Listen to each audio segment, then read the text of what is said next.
Bueno, y ahora estamos en la unidad 3, que es la teoría del delito. Y es que la teoría del delito tiene una estructura, que es la que vamos a ver ahora, que se refiere al marco conceptual utilizado para determinar si una conducta es delito o no. Y es que tiene 4 elementos: la conducta, que puede ser una acción o omisión. ¿Y qué es la conducta? Es la manifestación de la voluntad del sujeto, que puede ser activa, es decir, una acción, u omisiva, no hacer algo, que la ley obliga. Luego tenemos la tipicidad, que es que la tipicidad quiere decir que la conducta debe estar escrita en la ley penal como delito. Bonjour.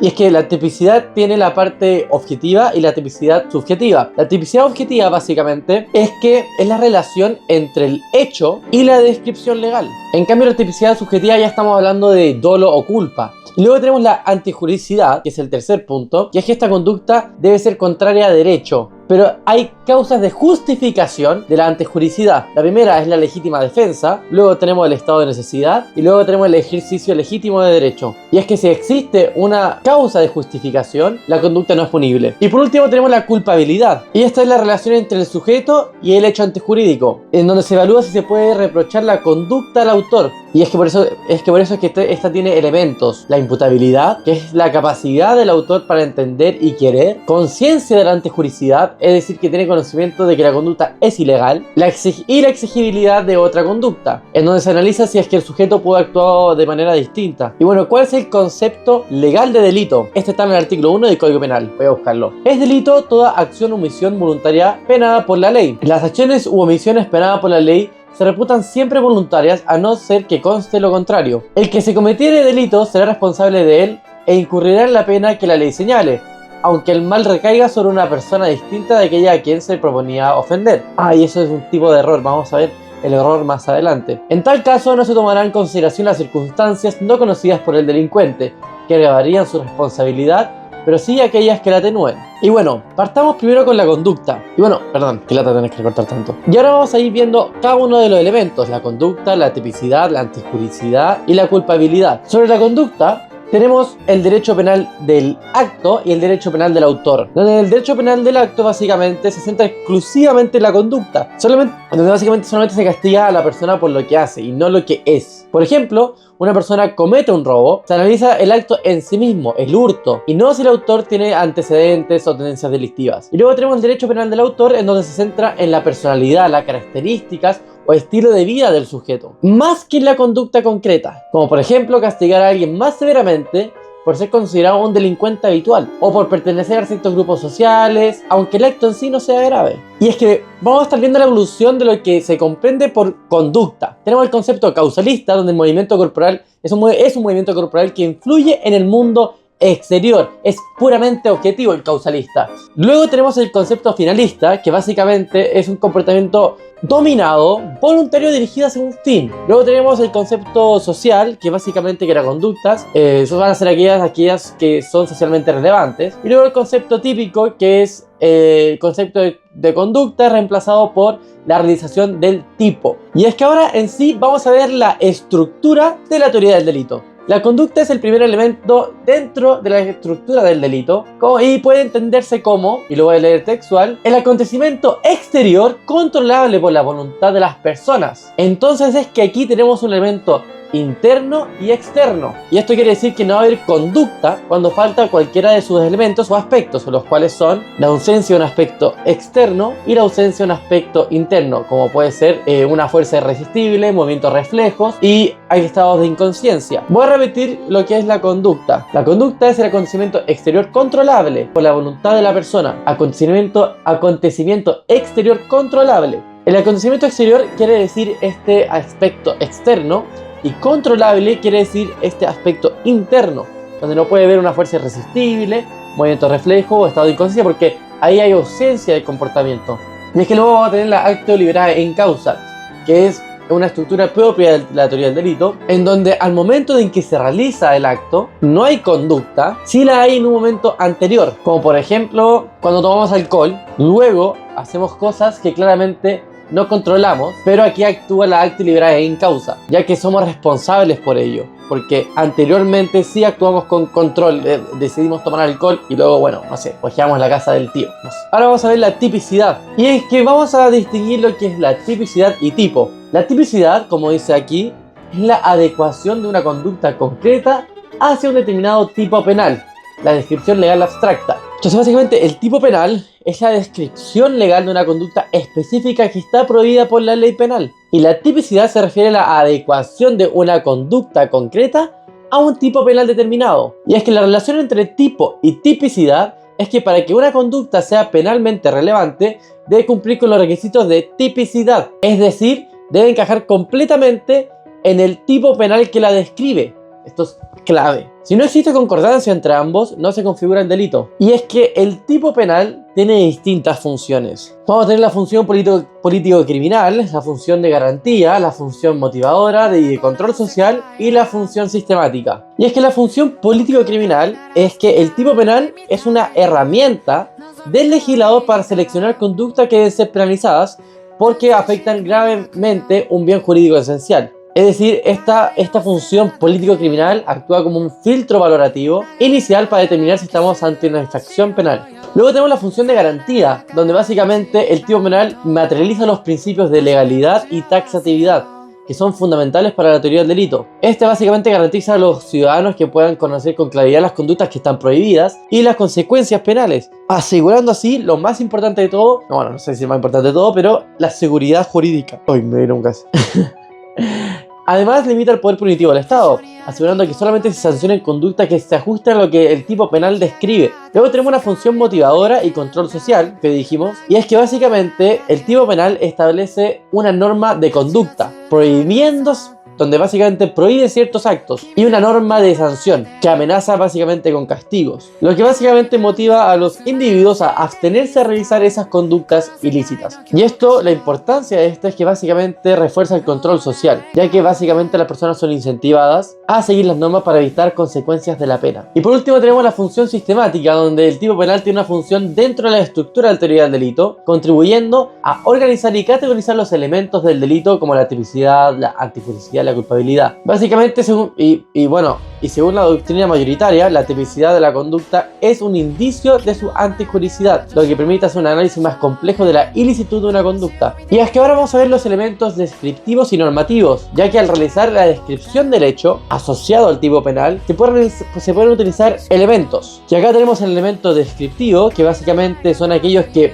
pueden ser captados a través de los sentidos y no requiere de un juicio valorativo. Y estos son objetivos y describen aspectos de la conducta delictiva que pueden ser observados o percibidos directamente, como por ejemplo un delito de robo. La descripción de que una persona se apoderó de un bien ajeno es un elemento descriptivo porque se puede percibir directamente en los hechos. Y ahora los elementos normativos, ya se pueden dar una idea, son aquellos en que el tipo penal requieren recurrir a una norma para determinar su contenido. Y esto claramente aquí se implica realizar un juicio valorativo para evaluar si cumple en el caso concreto. Y estos son más subjetivos y dependen de un contexto normativo o valorativo en que se evalúa la conducta. Y es que dentro de elementos normativos tenemos los elementos normativos jurídicos y los elementos normativos extrajurídicos. Los elementos normativos jurídicos se refieren a realidades determinadas por normas jurídicas, ya sea en el derecho penal o por otras ramas del derecho positivo. Y los elementos normativos extrajurídicos están vinculados a las normas sociales, culturales o de otras disciplinas como costumbres, por ejemplo, o reglas científicas.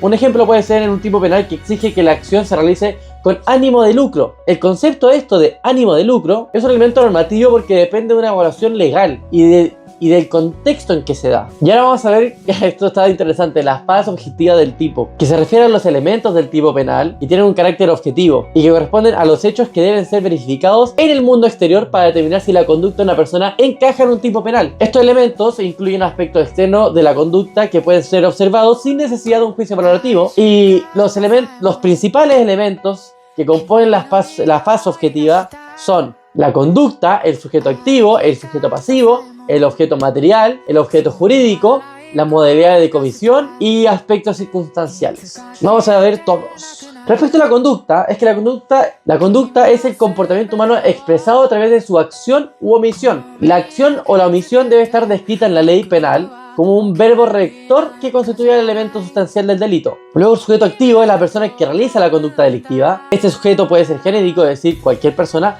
o especial, que tiene características particulares, como por ejemplo un funcionario público. Luego tenemos el sujeto pasivo, que es la persona que sufre o es afectada por el delito. Aunque en algunos tipos no se menciona explícitamente el sujeto pasivo, siempre debe existir porque en todo delito implica la afectación de un bien jurídico. Luego tenemos el objeto material, que es la cosa o persona sobre la cual recae directamente la ejecución de la conducta delictiva. En delitos que afectan bienes jurídicos personales, el objeto material y el sujeto pasivo suelen coincidir. Luego tenemos el objeto jurídico. El objeto jurídico es el bien jurídico o interés protegido por la norma penal, que no debe confundirse con el objeto material que acabamos de ver. Este es el valor que se protege en el delito. Luego tenemos las modalidades de comisión, que se refiere a los modos o medios con los que se realiza la conducta delictiva, que puede ser explícitamente señalando en algunos tipos penales. Y por último tenemos los aspectos circunstanciales, que influyen factores como el tiempo, lugar y otras circunstancias bajo las cuales se ejecuta y que también pueden ser especificados en la descripción del tipo penal. Y es que también tenemos el resultado, vamos a ver, como elemento del tipo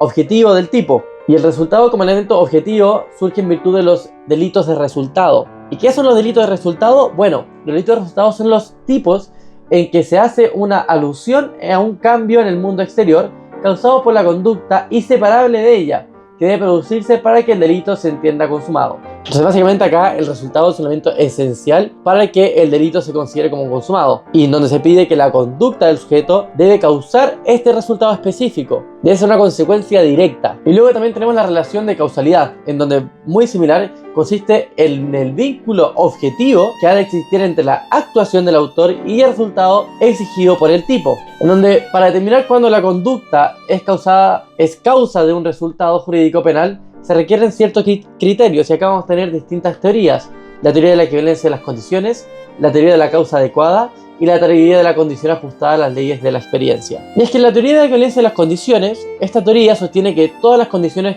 concurrentes para la producción de un resultado son equivalentes, es decir, cualquier circunstancia que al ser eliminada impide que ocurra el resultado es considerada causal.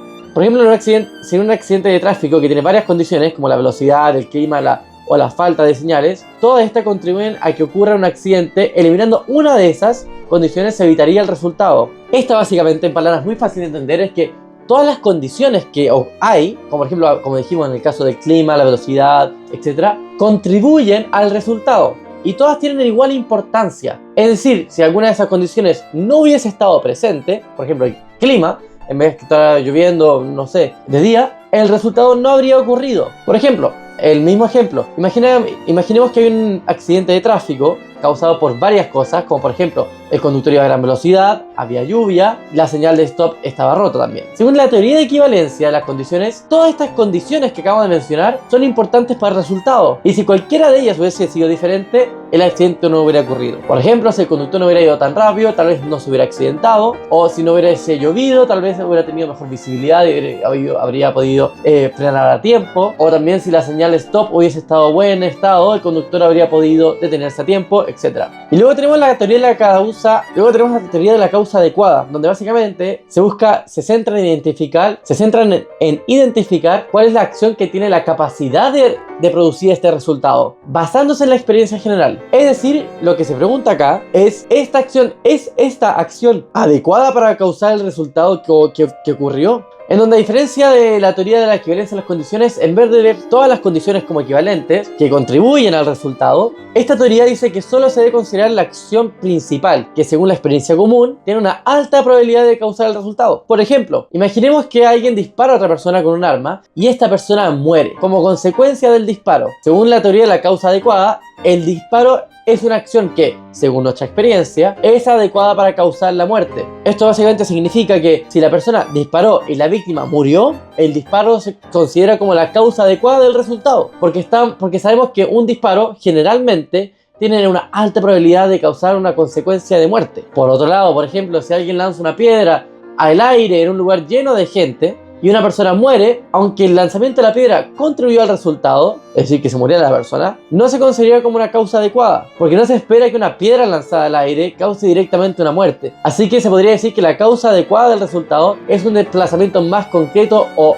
dirigido como una acción violenta directamente hacia la víctima. Entonces, básicamente, la teoría de la causa adecuada se enfoca si la acción que se realizó es una causa típica del resultado. Básicamente, si tiene sentido y es esperable. Eso es muy importante en la teoría de causa adecuada, es que tenga sentido y sea esperable, que esa acción cause el resultado, según lo que sabemos por experiencia. Si la acción tiene una alta probabilidad de causar el resultado, se considera una causa adecuada. Y ahora vamos a ver la teoría de la condición ajustada a las leyes de la experiencia. Esta teoría dice que para saber si una acción es la causa de un resultado, tenemos que ver si la acción se ajusta a lo que sabemos, a través de las leyes científicas o de la experiencia comprobada. En otras palabras, nos preguntamos si es que sabemos, gracias a la ciencia o la experiencia, que esta acción puede causar este resultado. Es como si usamos el conocimiento científico o empírico para decidir si la acción fue causal. En donde si la acción tiene una base científica o empírica que demuestra que normalmente esa causa es tipo del resultado, entonces podemos decir que hay una relación causal. Por ejemplo, imaginemos que una persona toma una dosis mortal de veneno y luego muere. Sabemos que según estudios científicos, esa dosis de veneno es letal. Entonces, según la teoría de la condición ajustada a las leyes de la experiencia, podemos decir que el veneno fue la causa de la muerte, porque la ciencia nos dice que esta dosis causa la muerte. Otro ejemplo puede ser si alguien corta una arteria principal de una persona y esta muere por desangramiento. Sabemos que este tipo de corte es científicamente conocido por causar la muerte debido a la pérdida de sangre. Aquí la relación de causalidad está separada, aquí la relación de causalidad está respaldada por un conocimiento científico. Entonces, en pocas palabras, la teoría de la condición ajustada a las leyes de la experiencia se basa en lo que sabemos científicamente. Si la acción se ajusta a lo que la ciencia dice que puede causar ese resultado, entonces podemos decir que es causa de ese resultado. Es como si usáramos las leyes científicas comprobadas para saber si una acción realmente causó lo que pasó. Y ahora vamos a ver la imputación objetiva del resultado, que dice: busca establecer que la conducta que produce el resultado, el típico, se adecue a su vez con la conducta típica de ese mismo resultado. Esto básicamente se refiere a la asignación del resultado típico a una conducta específica. Esto quiere decir que, esta se refiere básicamente a determinar si el resultado de una acción puede ser responsablemente atribuido a la conducta de una persona. Es decir, en forma más sencilla es preguntarnos si es justo decir que la persona causó lo que ocurrió. Y es que para eso es que vamos a ver la causalidad y el peligro creado por la conducta. Y es que primero, respecto a la causalidad, hay que asegurarse de que la acción de la persona haya realmente causado el resultado. Es decir, si alguien dispara y mata a alguien, debemos ver si la bala disparada fue la que causó la muerte. Y bueno, el peligro creado por la conducta es que la acción debe haber aumentado el riesgo de ese resultado que ese resultado ocurriera. Si una persona corre a alta velocidad por una calle llena de gente, está creando un peligro que podría atropellar a alguien. Si atropella a alguien, su acción aumentó el riesgo de que ese daño ocurriera. Básicamente, la imputación objetiva pregunta si el resultado fue causado por la acción de la persona y si esa acción realmente aumentó el peligro del resultado para que el resultado se produjese. Si es así, se puede decir que el resultado es responsablemente atribuible a la persona que lo causó.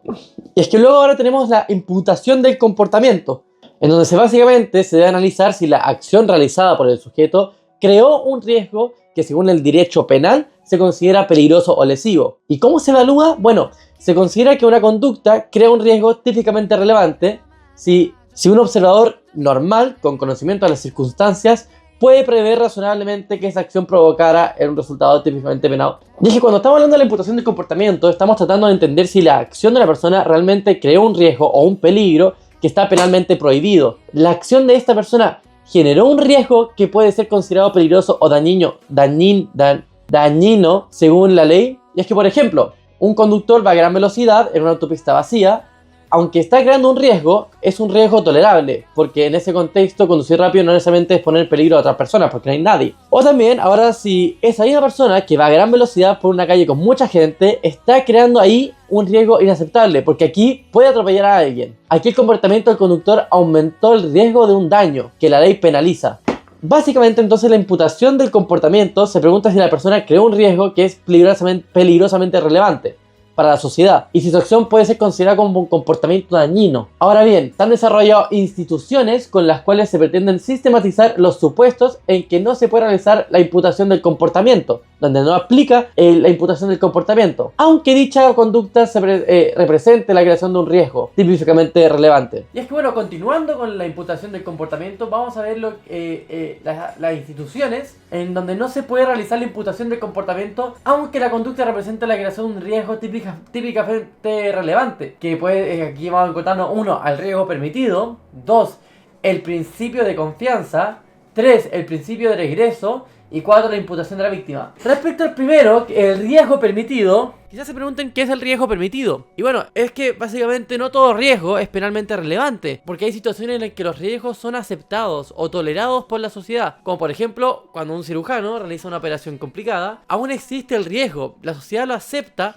porque la operación tiene un propósito importante, ¿ya? También, por ejemplo, conducir un coche crea un riesgo, claramente. Cotidianamente crea un riesgo conducir un auto, pero mientras se respeten las normas, ese riesgo es permitido. Luego vamos a ver el principio de confianza, donde básicamente cada persona puede actuar confiando en que los demás van a cumplir las reglas. Si otro rompe la norma y ocurre algo malo, no siempre se puede culpar a quien actuó correctamente. Como por ejemplo, un conductor que respeta las señales de tráfico confía en que los otros también lo harán. Si otro conductor pasa en rojo y causa un accidente, no es culpa del conductor que respetó las reglas. Y luego tenemos la imputación a la víctima, que la prohibición de regreso evita que alguien sea responsable por un resultado indirecto o lejano, básicamente causado por las acciones de otra persona. No se puede regresar la culpa a alguien que no tuvo control directo sobre lo que ocurrió, como por ejemplo un fabricante vende un cuchillo legalmente y si alguien utiliza ese cuchillo para cometer un crimen, no se puede culpar al fabricante. Ahora, la imputación de la víctima es que básicamente si la víctima contribuye voluntariamente a un riesgo, en esos casos la responsabilidad del autor puede reducirse o eliminarse. Y esto es muy común, por ejemplo, en los deportes extremos, en donde si es que se lesiona a la persona, no se puede culpar a la empresa o al guía que realizó las cosas correctamente, con los procesos, con las medidas de seguridad correctas, etc. Ahora vamos a ver la faz subjetiva del tipo. Ya vimos la faz objetiva del tipo, ahora vamos con la faz subjetiva. La faz subjetiva básicamente se refiere a lo que ocurre en la mente del autor al momento en cometerse el delito. Es decir, se analiza la intención, el conocimiento o la voluntad de la persona respecto a la conducta que se realiza. Los elementos de la faz subjetiva son el dolo, la culpa y otros elementos subjetivos. El dolo es la voluntad de ejecutar y querer el comportamiento típico, conociendo todos los elementos del tipo penal. Es básicamente actuar con intención de cometer el delito. Ese es el dolo. Como por ejemplo robar un objeto sabiendo que le pertenece a otra persona. Hurto, robo. Ahora la culpa, o también llamada negligencia o imprudencia, no se requiere de un resultado. No, perdón. En la culpa no se quiere el resultado, pero ocurre por descuidar las reglas de cuidado. Como por ejemplo cuando uno conduce de forma distraída. Ya. El aspecto cognitivo del dolo se refiere al conocimiento que tiene la persona sobre lo que está haciendo, básicamente. La persona acá sabe que su conducta es ilegal y puede causar algún daño. Por ejemplo, si alguien dispara un arma, sabe que puede causar la muerte. En cambio, el aspecto volitivo del dolo se refiere a la voluntad de cometer el acto delictivo. La persona quiere llevar a cabo la acción y acepta las consecuencias. Por ejemplo, la persona que dispara lo hace porque quiere dañar o matar a otra persona. Y es que tenemos distintas clases de dolo. El dolo directo, el indirecto y el eventual. El dolo directo se representa el hecho típico y lo persigue como objetivo. El dolo indirecto se representa el hecho típico y lo acepta como consecuencia de realizar el objetivo de su actuación. Y luego tenemos el dolo eventual, que se representa el hecho típico y lo acepta como posible. Y ahora vamos a ver la culpa, que son... Acuérdense que estamos viendo todo esto dentro de la fase subjetiva del tipo. La culpa se define como aquellos en que se verifica un resultado dañoso producto de la falta de cuidado en que ha incurrido el sujeto activo al ejecutar una conducta. La culpa es una forma de imputación subjetiva extraordinaria, ya que si el sujeto no conoce el hecho típico ni lo ha querido, no se le puede realizar una imputación jurídica ante la inexistencia de dolo. Donde acaba lo que va a ocurrir es que se le va a imputar la responsabilidad al sujeto por el desconocimiento del riesgo que crea su conducta realizada. Y es que los delitos culposos se sancionan de manera distinta a los delitos dolosos, ya que debido a la naturaleza de culpa, que implica la falta de intención de causar un daño, y esto es muy importante. Aquí en los delitos culposos, el desvalor de la acción, es decir, la infracción al deber de cuidado, es menor que en los delitos dolosos. Por lo tanto, las penas acá suelen y llegan a ser mucho más bajas, básicamente. Y ahora, los requisitos para la sanción es que se sanciona únicamente la conducta que ha causado un resultado lesivo que afecta un bien jurídico esencial. Es decir, acá los delitos culposos son delitos de resultado. No se puede castigar claramente la mera infracción de cuidado sin consecuencias, ¿ah? claramente. Ahora, el sistema para tipificar los delitos culposos tenemos tres. El sistema numerus apertus, numerus clausus y sistema mixto. Ahora, sobre el numerus apertus, todos los delitos admiten su comisión dolosa o culposa. El numerus clausus, solo ciertos delitos expresamente establecidos admiten culpa. Y el sistema mixto combinan los anteriores básicamente. Acá en Chile se aplica más este sistema. Por ejemplo, delitos contra las personas pueden ser cometidos dolosa o culposamente. Y es que ahora vamos a ver dentro de la culpa las clases y las modalidades de culpa. Sobre las clases de culpa tenemos la culpa consciente y la culpa inconsciente, ¿ya? La culpa consciente, en la culpa consciente la persona sí sabe que su conducta puede causar un daño, pero aún de todas formas decide continuar con esa conducta. Aunque sabe que existe un riesgo, no tiene la intención de causar ese daño, en todo caso. Si no, claramente no sería culposo, sino que estaríamos hablando de un acto doloso.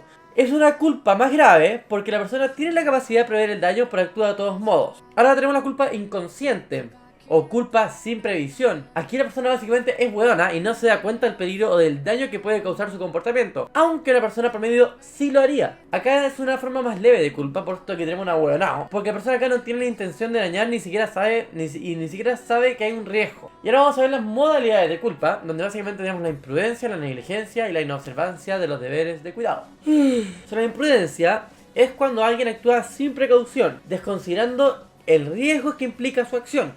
Como por ejemplo, conducir a gran velocidad en una zona escolar es un acto imprudente. Luego tenemos la negligencia, que es cuando uno no toma las precauciones necesarias para evitar un daño, aunque podría haberlo hecho. Por ejemplo, en el caso de un médico que no sigue los protocolos adecuados en una cirugía, lo que puede provocar una complicación. Y luego tenemos la inobservancia de los deberes de cuidado, en donde aquí la persona no sigue las normas o las responsabilidades específicas que tiene la situación en particular. Por ejemplo, si un conductor no respeta las señales de tráfico, está demostrando una inobservancia de los deberes de cuidado. Y ahora vamos a ver la estructura de los delitos culposos. Seguimos dentro de la conducta culposa.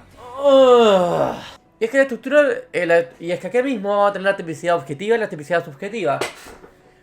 Y introduciéndolo a esto, es que en la estructura de los delitos culposos se describe a través de dos grandes aspectos: la tipicidad objetiva y la tipicidad subjetiva. La tipicidad objetiva se refiere a la conducta del infractor, es decir, lo que hace o deja de hacer para que se produzca el delito. En los delitos culposos la conducta se va a caracterizar por la acción o omisión, el resultado y la relación de causalidad. La acción o omisión, básicamente el sujeto realiza una acción o no realiza una acción. Por ejemplo, no frenar a tiempo, que da lugar al resultado. El resultado es el daño que produce como consecuencia de la acción u omisión. En los delitos culposos el resultado debe ser algo lesivo, como una lesión o muerte, pero el sujeto no tiene la intención de causarlo. Y luego tenemos la relación de causalidad. Entonces, básicamente, el daño debe ser consecuencia directa de esta acción. Y claro, como estamos viendo dentro de la tipicidad objetiva, ahí también vamos a tener la infracción del deber de cuidado, que se compone dentro del deber interno o de previsión y el deber externo o de precaución. Que básicamente el deber interno es deber prestar atención al entorno, advertir o anticipar eventuales consecuencias de sus acciones. Y el deber externo básicamente es que exige realizar la conducta adoptando las medidas adecuadas para controlar y reducir el riesgo de daño para los bienes jurídicos. Y luego tenemos la tipicidad subjetiva, que básicamente la tipicidad subjetiva acá se refiere a la culpa o al estado mental del infractor al momento de cometer el delito.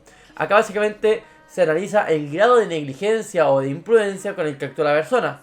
En los delitos culposos se va a verificar la culpa, y eso nada más, la culpa, y esta puede ser una culpa consciente o inconsciente. Y bueno, la culpa se compone de dos elementos: el elemento positivo y negativo. El elemento positivo es que haber querido la conducta descuidada, y dos, no haber querido cometer el hecho resultante.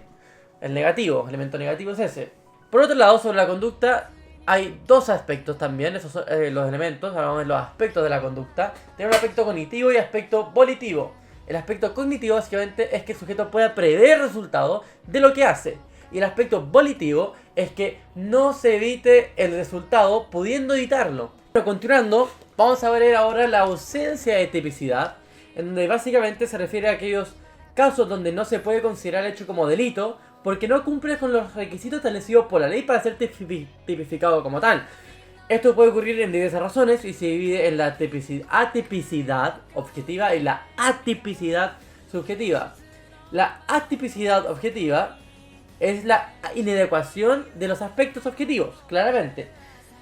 Y acá vamos a tener la atipicidad absoluta y la atipicidad relativa. La atipicidad absoluta es cuando no existe un tipo penal que describa el hecho en cuestión, es decir, el comportamiento realizado no se ajusta a ningún tipo penal previsto en la ley.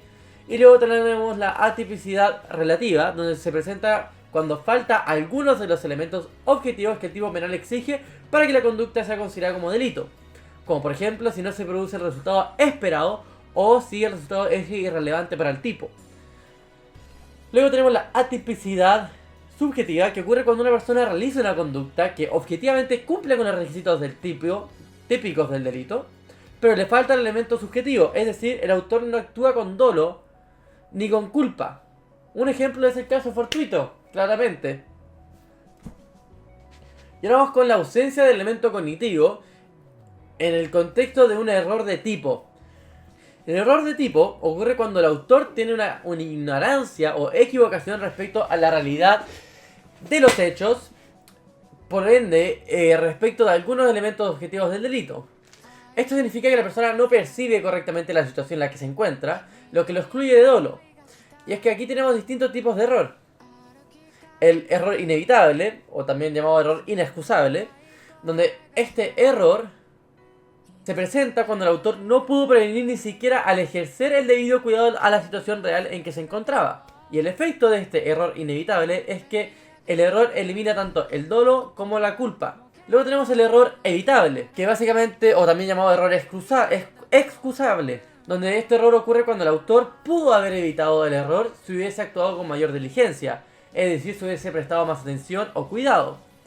Este efecto es que el error elimina solo el dolo, pero la culpa persiste, por lo que si existe un tipo penal culposo, la persona podría ser sancionada. Y luego de haber visto estos dos errores, tenemos errores especiales. Y en los errores especiales tenemos el error sobre el nexo causal, error sobre el sujeto pasivo y el error sobre el objeto material. El error sobre el nexo causal se refiere al caso en que el autor se representa un curso causal distinto al que realmente ocurre. Es decir, es la relación causa y efecto entre lo que hace el autor, su conducta, y el resultado. En un delito, para que se considere como tal, debe existir esta relación causal. La acción del autor debe haber provocado el resultado delictivo. En este caso del error nexo causal, ocurre cuando el autor se equivoca sobre cómo su acción va a causar el resultado.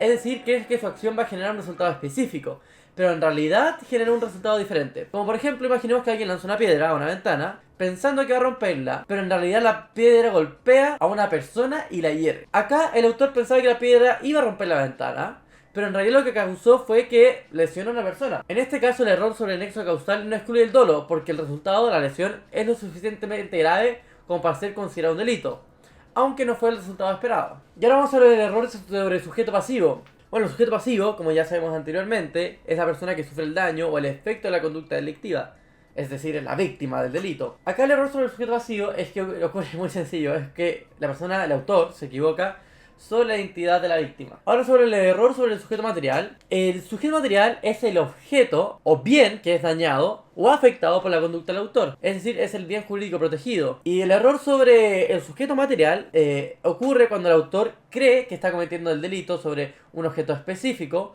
o un bien jurídico o sobre un bien jurídico determinado, pero en realidad está cometiendo el delito sobre otro objeto u otro bien. Como por ejemplo, imaginemos que una persona quiere robar una cartera de una persona que está en la calle. La persona intenta robar la cartera, pero en lugar de eso toma un bolso que también está sobre la mesa. La persona, y aquí el criminal no se da cuenta que tomó el bolso en vez de la cartera, donde básicamente el autor pensaba que estaba robando esta cartera, pero en realidad se robó el bolso.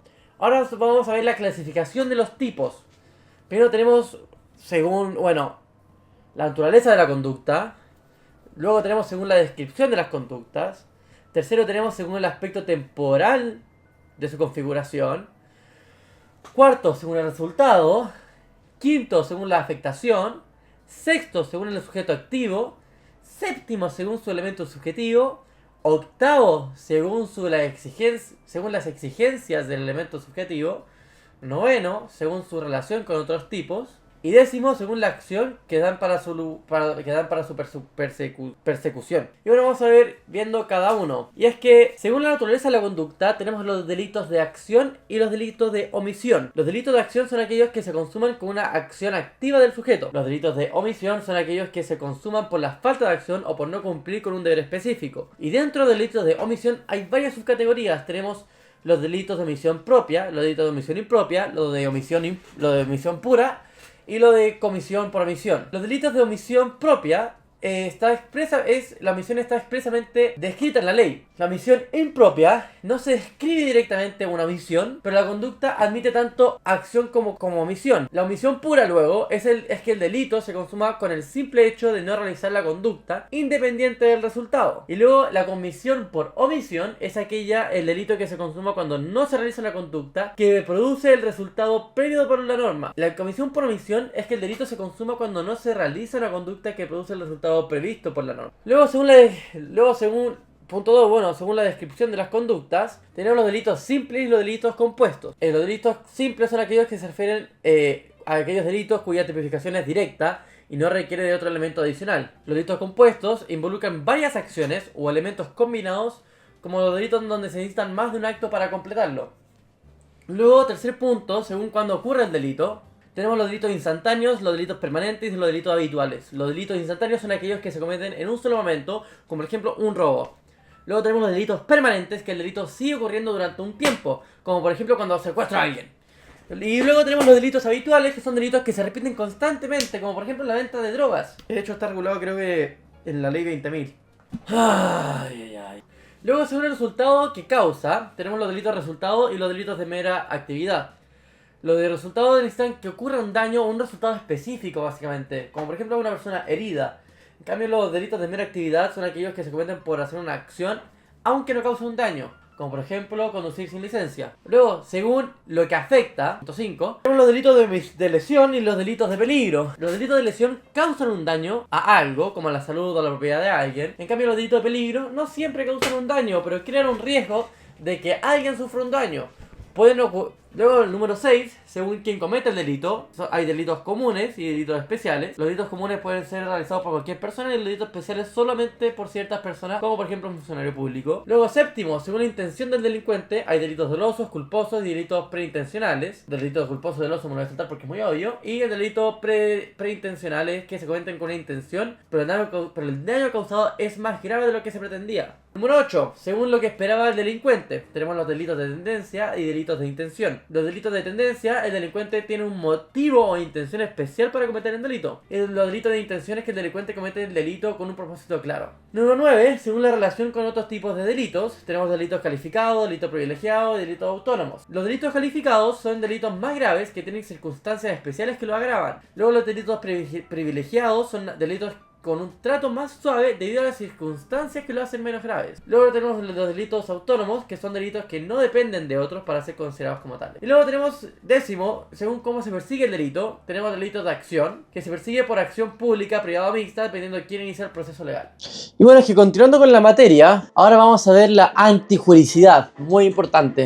Y según el planteamiento general, es aquel desvalor de que es portador de un hecho típico que contradice las normas de valoración consagradas en el ordenamiento jurídico. Es decir, se refiere a la cualidad de una conducta que, siendo típica, es decir, que encajando con la descripción de un delito, contraviene los valores y normas del ordenamiento jurídico. En otras palabras, la antijuricidad acá evalúa si una conducta, además de ser típica, es ilícita, es decir, contrario a lo que establece el derecho penal. Y ahora bien, para determinar o llevar a cabo ese juicio de valor, se analizan si concurren las dos: la antijuricidad formal y la antijuricidad material. La antijuricidad formal básicamente se refiere a una conducta que es contraria al ordenamiento jurídico de manera general. Esto se determina mediante un juicio sobre si la acción en cuestión es ilegal en términos amplios. Y la antijuricidad material se refiere al contenido específico de un hecho que contraviene los valores establecidos en el derecho penal. Y es que vamos a ver la ausencia de antijuricidad y es decir, las causas de justificación de esta. Y es que las causas de justificación de la antijuricidad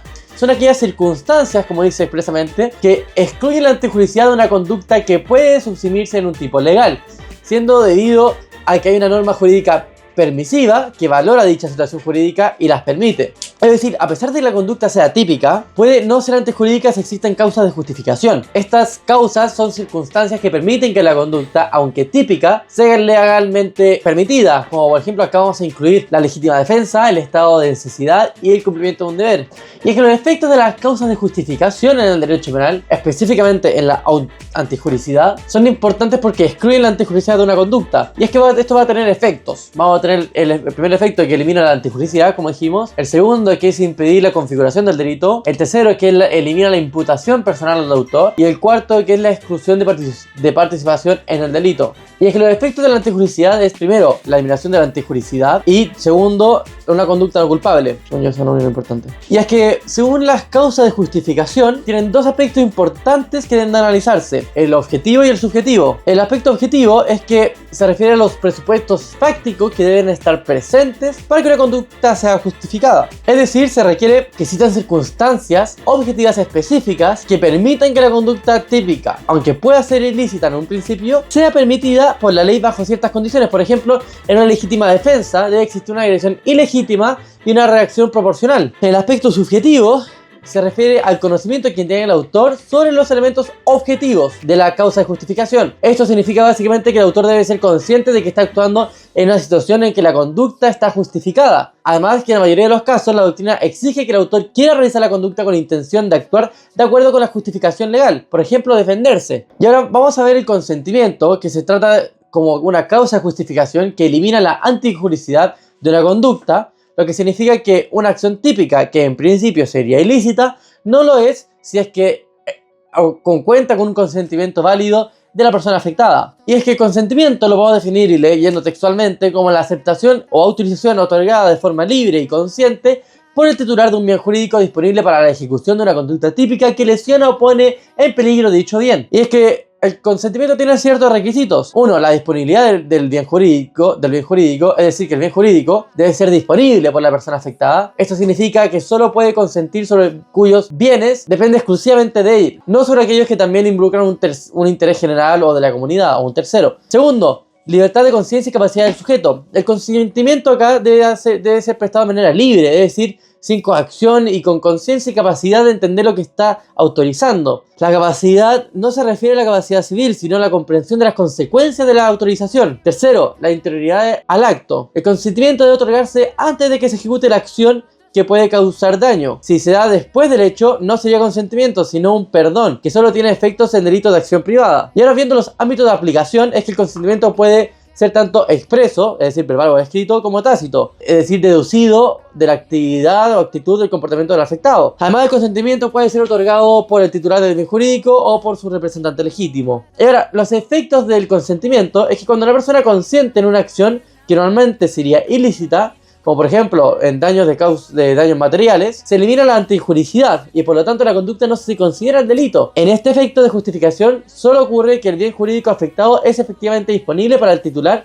y ha dado su consentimiento para que se vea afectado. Básicamente, el consentimiento opera como una causa de justificación también, excluyendo la tipicidad y la antijuricidad de una acción y eliminando la posibilidad de que la conducta sea considerada como un delito. Y ahora vamos a pasar a la legítima defensa, que la legítima defensa, como vimos anteriormente, es una de las causas de justificación más importantes en el derecho penal. Se refiere a la acción realizada para repeler una agresión ilegítima, que amenaza un bien jurídico propio o de otro, de manera que se justifica la reacción ya que está dirigida a defender derechos o bienes en peligro. Y es que el concepto de legítima defensa es que quien ejecuta una acción típica racionalmente necesaria para repeler o impedir una agresión ilegítima, no suficientemente provocada por él y dirigida en contra de su persona o derechos o de los de un tercero. Y es que acá la legítima defensa se configura cuando una persona actúa racionalmente para detener una agresión ilegítima que es dirigida contra ella o contra derechos de un tercero. Es una justificación para realizar una acción típica cuando se responde a una amenaza. Y es que la legítima defensa va a tener ciertos requisitos: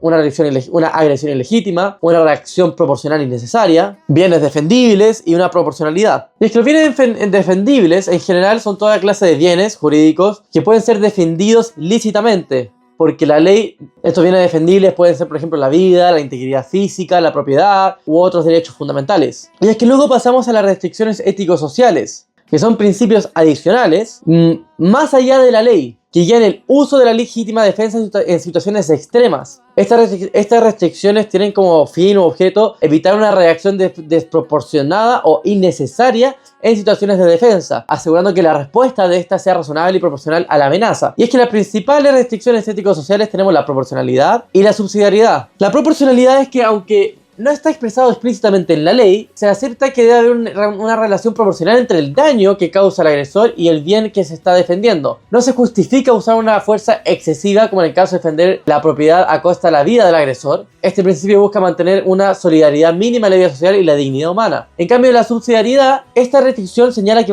básicamente la legítima defensa solamente es válida cuando no hay otra opción menos lesiva para evitar el daño. Es decir, se debe usar la defensa solo si no se puede usar otros medios menos graves para repeler la agresión. Creo que en clase dimos un ejemplo de cuando el ladrón está corriendo y yo le disparo, puedo dispararle en la pierna, por ejemplo. Las excepciones a esta regla incluyen situaciones como agresiones por personas inimputables, como niños o personas con enfermedades mentales, agresiones imprudentes o de ciertos parientes. Y es que continuando, ahora vamos a ver la agresión ilegítima, que es uno de los elementos claves en la legítima defensa. Para que la legítima defensa sea válida, como dijimos anteriormente, debe existir una agresión ilegítima, claramente, que justifique la reacción defensiva. Y es que esta tiene características: una agresión, una ilegítima, real, actual o inminente, y no provocada por el defensor. Respecto a la primera, la agresión es cualquier acción o omisión que busque lesionar o poner en peligro un bien jurídico protegido por la ley, como la vida o la salud o la propiedad de la persona, como por ejemplo un ataque físico directo o una amenaza. Ilegítima quiere decir que esta debe ser antijurídica, es decir, que debe ser un ataque que no esté justificado por ley.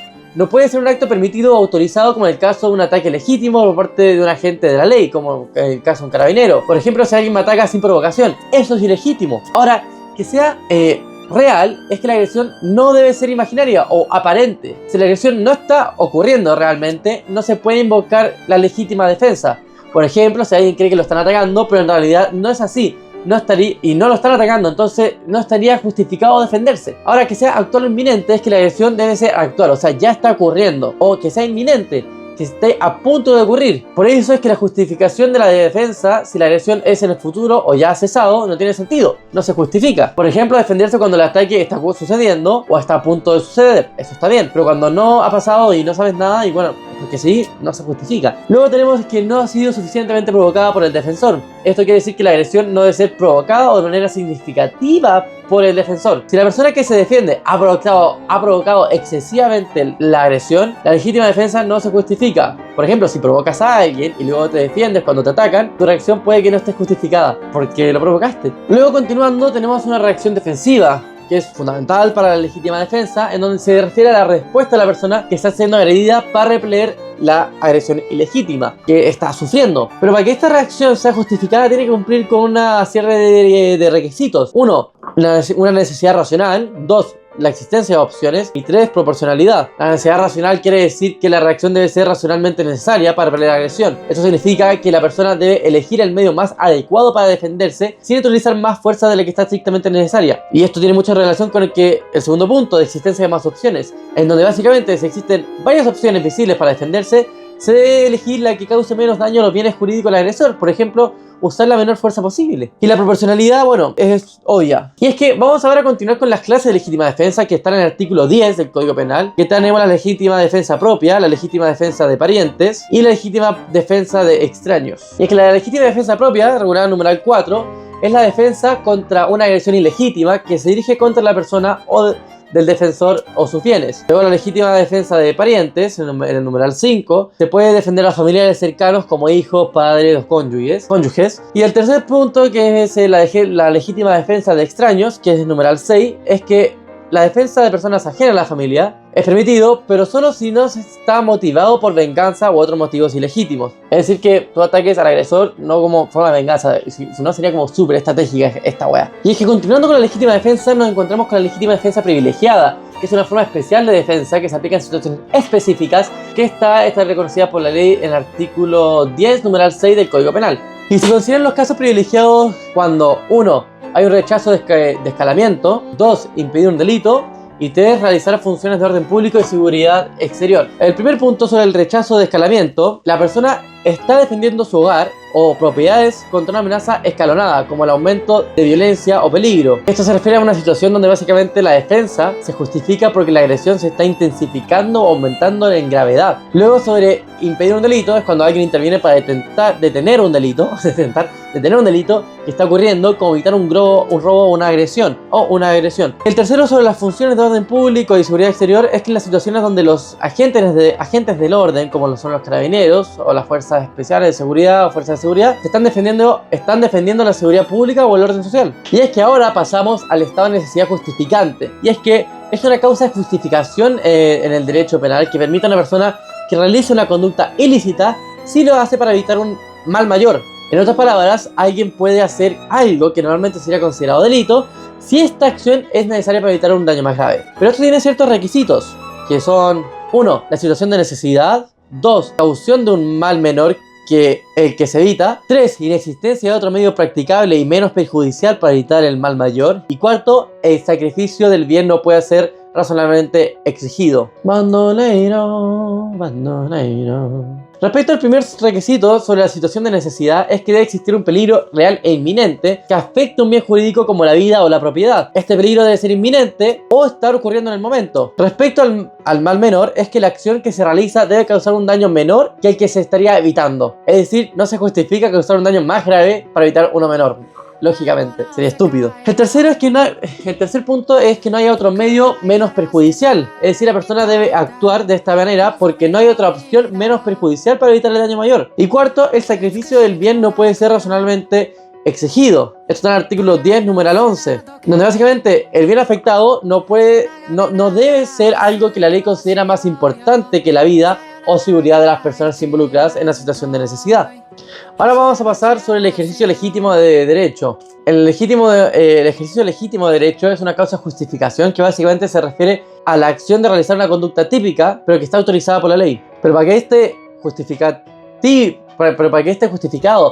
de este ejercicio debe ser legítimo, sucede cuando no sea abusivo o excesivo. Y es que ahora también pasaremos al ejercicio legítimo de autoridad, oficio o cargo, que se refiere a que hay justificación de ciertas acciones típicas realizadas por personas que están ejecutando sus funciones dentro de un cargo o autoridad, como puede ser un policía, un juez o médico, siempre que lo hagan dentro de los límites establecidos por la ley. Y ahora, bueno, eso fue súper corto, vamos a hablar sobre el incumplimiento de un deber, donde básicamente es una causa de justificación en el derecho penal, que se refiere a una acción realizada en el ejercicio de una obligación impuesta directamente por el ordenamiento jurídico. Esto significa básicamente que si alguien realiza un acto que normalmente sería ilícito, pero lo hace para cumplir un deber legal, su acción puede estar justificada, pero tiene ciertos requisitos: la imposición de un deber inmediato y específico y el cumplimiento de un deber legal. Sobre la imposición de un deber inmediato y específico, es que el deber debe ser impuesto por la ley y de manera inmediata y específica. Y el cumplimiento de un deber legal es que este deber es típicamente impuesto a funcionarios públicos, pero también puede aplicarse a particulares. Un ejemplo es el deber de declarar la verdad en un juicio, aunque esto pueda perjudicar el honor de una persona implicada en un proceso. Y es que vamos a adentrarnos a la teoría de los delitos omisivos.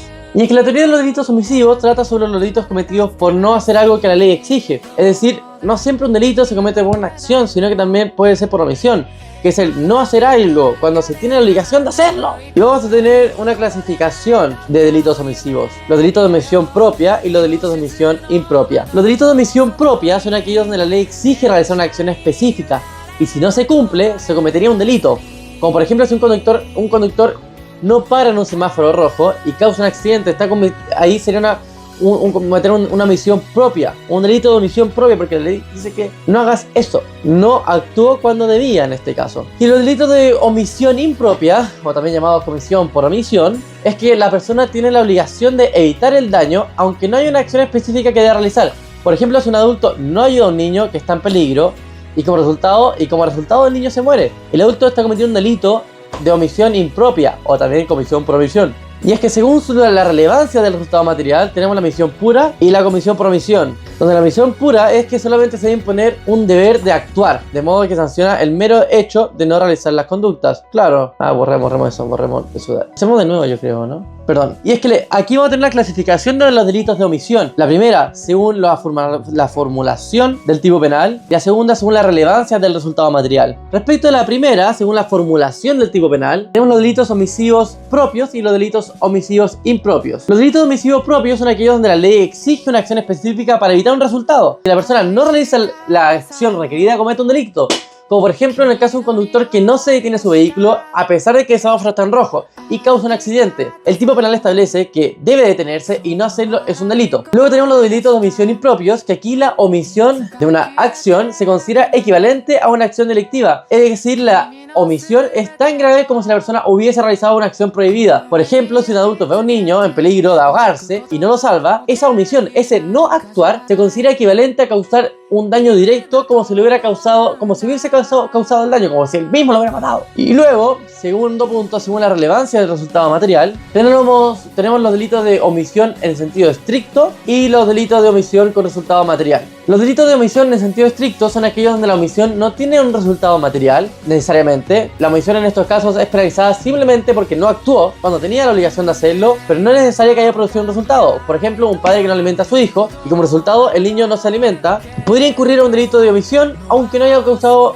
un daño. Luego tenemos los delitos de omisión con resultado material, donde básicamente son aquellos delitos de omisión que tienen una consecuencia directa y materialmente relevante, es decir, el no actuar genera un daño real y concreto. Por ejemplo, el caso del médico que no atiende a un paciente estando grave y este muere debido a la falta de intervención. Aquí el estado material, es decir, la muerte del paciente, es consecuencia directa de la omisión. Y es que acá vamos a tener un problema con los delitos de comisión por omisión. Es que surge cuando una persona, que como dijimos anteriormente, que no realiza una acción, pero esa omisión causa un resultado que la ley considera delito. En estos casos no hay un acto físico directo, pero la omisión del deber de actuar tiene efectos legales. Y acá vamos a tener una opinión mayoritaria y una opinión minoritaria. La opinión mayoritaria nos dice que sostiene que aunque no hay una acción directa, la omisión puede ser tratada como causa jurídica de un resultado. Esto significa básicamente que en delitos de comisión por omisión, la omisión no es simplemente un no hacer nada, sino que no hacer lo que se espera, lo cual causa un resultado. Por ejemplo, un salvavidas que no rescata a alguien que se está ahogando, aunque no haya hecho nada, su omisión puede ser vista como la causa del daño, ya que su deber es actuar, salvar a la persona, que estaba claramente establecido. Y la opinión minoritaria nos dice que, por otro lado, considera que no debe haber una diferencia sustancial entre los delitos de acción y los de omisión para la imputación de resultados. Según esta opinión minoritaria, lo que importa no es si la conducta fue activa o pasiva, sino que la conducta esté desvalorada jurídicamente, es decir, que se valore el riesgo creado por no actuar. Aquí el enfoque se centra en quién tiene el dominio del riesgo y la responsabilidad se asigna en función si la persona tiene la capacidad y el deber de evitar el daño. Por ejemplo, si un salvavidas tiene el deber de salvar a alguien, su omisión es jurídicamente relevante, pues está creando un riesgo de no cumplir su deber de protección. A mí son las mismas, wea. No se aprenden esto. Y es que ahora mismo vamos a pasar a la tipicidad de los delitos omisivos, que esto se refiere básicamente a los elementos que deben estar presentes para que una omisión sea considerada como un delito. Y vamos a tener la tipicidad en delitos de omisión propia, que en estos casos la omisión está expresamente definida en la ley, es decir, la ley describe específicamente qué se debe hacer y si no se realiza esa acción se configura delito. Como por ejemplo, no socorrer a una persona herida puede ser un delito si hay una obligación legal de hacerlo. Y es que dentro de la tipicidad en delitos de omisión propia, tenemos la tipicidad objetiva, que se refiere a elementos externos del delito, es decir, la conducta que está descrita por ley como prohibida. La tipicidad objetiva se enfoca en si la persona tenía la obligación legal de actuar. Por ejemplo, si una persona tenía la obligación legal de socorrer a una persona en peligro, no lo hace, el no actuar se considera un delito en sí. En cambio, para afirmar la tipicidad subjetiva, se refiere a los elementos internos del delito, es decir, el estado mental o la interpretación del autor no realizar la acción que se exige. Y aquí tenemos el doble de la culpa, lo cual no nos va a marcar mucho porque ya lo sabemos. Y es que bueno, luego también tenemos, aquí mismo tenemos los delitos de omisión impropia, donde la tipicidad se refiere a cómo se configura el delito cuando la persona omite hacer algo que podría haber evitado un daño o resultado. A diferencia de los delitos de omisión propia, donde la omisión está explícitamente descrita como un delito, en los delitos de omisión impropia la omisión se equipara a una acción. Importantísimo. Aquí tenemos la posición de garante, la admisibilidad típica de la omisión.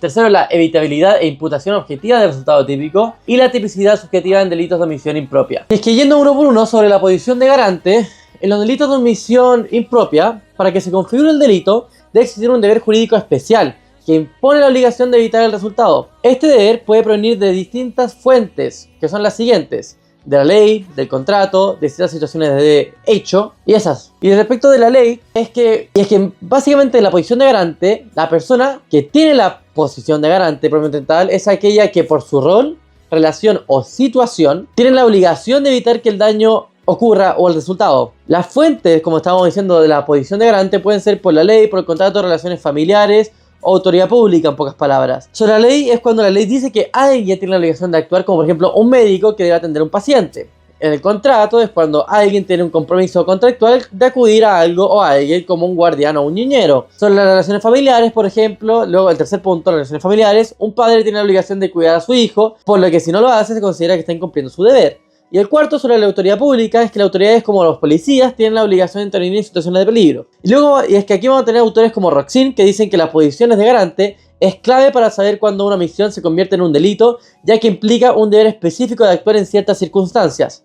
Luego, el segundo punto, luego vamos a ver la admisibilidad típica de la omisión, donde vamos a tener la omisión es típica, es decir, que se puede considerar un delito solo si la persona tenía el deber legal de actuar. Si no hay una obligación específica de actuar, no se considera delito, como por ejemplo si un conductor ve a otro accidente y no ayuda, no se le considera un delito si es que no tenía la obligación de hacerlo. Por ejemplo, no es un médico o policía o ambulancia, etc. Tercero, la evitabilidad. La omisión solo será tipificable como delito si el daño o resultado que ocurrió podría haberse evitado por la persona con su actuación.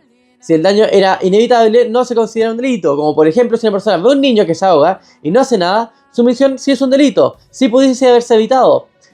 Por ejemplo, tirándose al agua a salvarlo. Luego, la imputación objetiva del resultado típico. La tipicidad subjetiva en los delitos de omisión impropia. Aquí, básicamente, la imputación objetiva significa que el daño o resultado que ocurrió debe poder ser atribuido directamente a la omisión. Si el resultado, como por ejemplo la muerte de alguien, es consecuencia directa de no haber actuado, entonces esa omisión se puede considerar como un delito. Por ejemplo, si un bombero ve un accidente y no hace nada, y la persona muere porque no lo ayudaron, esa omisión es directamente responsable de la muerte. Y luego tenemos la tipicidad subjetiva, que básicamente el autor debe saber que tenía el deber de actuar y no hacerlo voluntariamente. Sí.